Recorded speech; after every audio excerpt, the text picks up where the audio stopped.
Welcome back. Today I want to share another proven email breakdown video with you, and this one is called the quick tip email. So this is extremely useful for when you just want to share something valuable with people, send them to some sort of content piece, a blog post, a video, or something like that. Or in this case, because this was part of a launch, just send them to some sort of pre-launch content. So this is content that you share with people before actually driving them to the checkout page and to the sales page itself. And it's super short. It's just one page, maybe 150 words, maybe not even that. And it was written by Joanna Wiebe of CopyHackers. So one of the best copywriters in the digital marketing space. Now, before we jump into the email itself, I just briefly wanted to mention that my 8-week Copywriting Intensive is still open. Enrollment closes on Tuesday, and this is Friday as I'm recording this video. So if you're interested in that, I'm gonna leave a link in the description. Definitely check it out while there are still places for you to claim, because 19 of these spots have already been taken. So it's shaping up to be a pretty cool program, especially because the people who ended up joining are super top-notch, high-quality people so far. So if you're interested, check out the link. But getting back to the email itself, the one thing that really got me in this email is this subject line, submit. And it reminds me of the command that we can give people. Submit. You should submit. Don't fight it, just submit. So I love it. I think it's genius, and it's just simple. And it gets attention because think about it. It's probably, if I understood correctly, part of a launch campaign. So people already know that this email is going to be somehow related to Copy School, which is one of the key programs that CopyHackers offers. So the people who still have resistance, who still haven't joined it, sending them an email with a subject line like this, submit, it serves a double purpose, and I think it's really good. And if you're watching this and you still haven't joined my program, submit. The email begins with just repeating submit once again, but this time in quotes, because this indicates that we're gonna talk about submission or the word submit. So then we get some context, more context. As button copy, submit is regularly the butt of jokes at marketing and conversion rate optimization events. So this just kind of sets the stage regarding the word submit and how, you know, most people make fun of it because it's the laziest way you can do. It's the default thing that many website builders include, just submit, and it's probably the worst performing call to action button copy you can come up with. But yet, and this is the part where the email talks about a common false belief, which is definitely common, especially for people who aren't really in the direct response copywriting world, so they don't understand this. So the email goes, and yet, even though anyone anywhere could, when asked, identify it as absolute shit button copy, submit continues to cover the buttons of the world. It's crazy, right? I know, but why? That's the question. So it's a philosophical question. Why is that the case? Well, could it be because marketers just don't know anything about button copy? I don't know. They call it microcopy.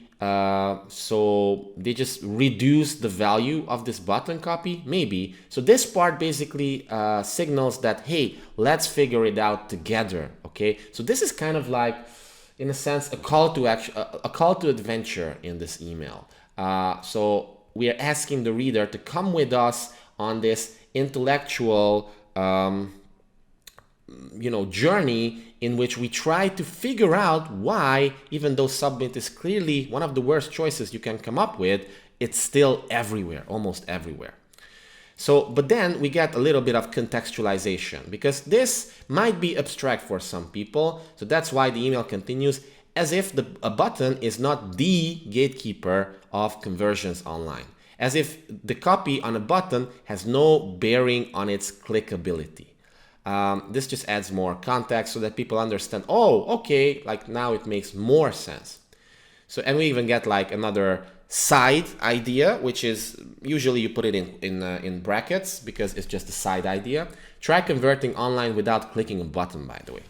Alternatively, it could be this.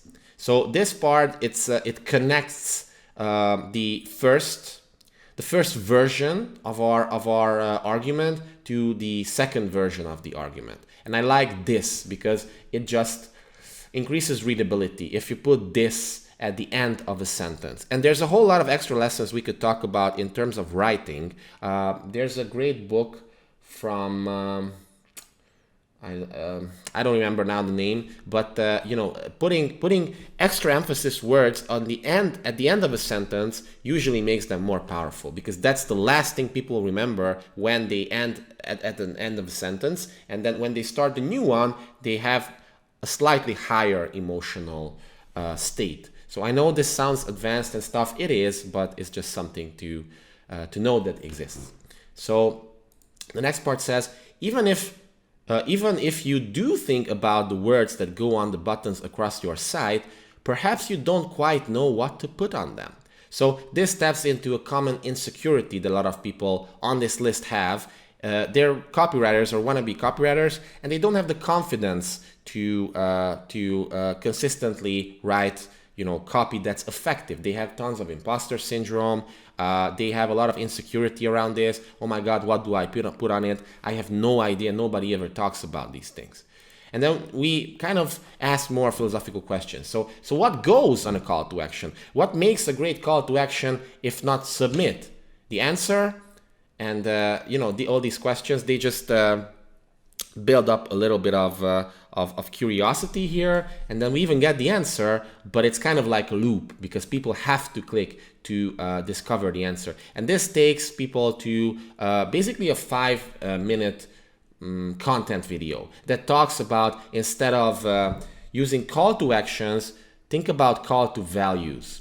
So instead of saying submit, try to position the copy on the call to action buttons as something that could give extra value to people. I think that's what they're talking about here. But I love how Joe implemented this here, because she's saying that it's got nothing to do with the action you want people to take, which is funny, right? Because we want people to click this link. So that's the action we want them to take. So it's a little meta here. And then we have a very friendly, personal little sign off with, like, it's not capitalized at all. Notice, it's just Joe and a smiley face. And that's it. That's it for now. There's also a little extra link here. Click here to opt out of further copy school emails. So that's why I think that this was part of a funnel here.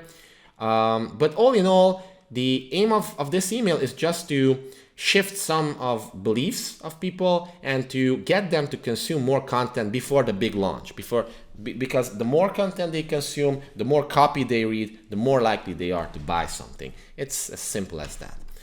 And the more videos you watch on my channel, ultimately, the more likely you are to join one of my programs eventually. So if you feel like this is the time to join my program, and it's going to be my best program yet, I can definitely promise you that.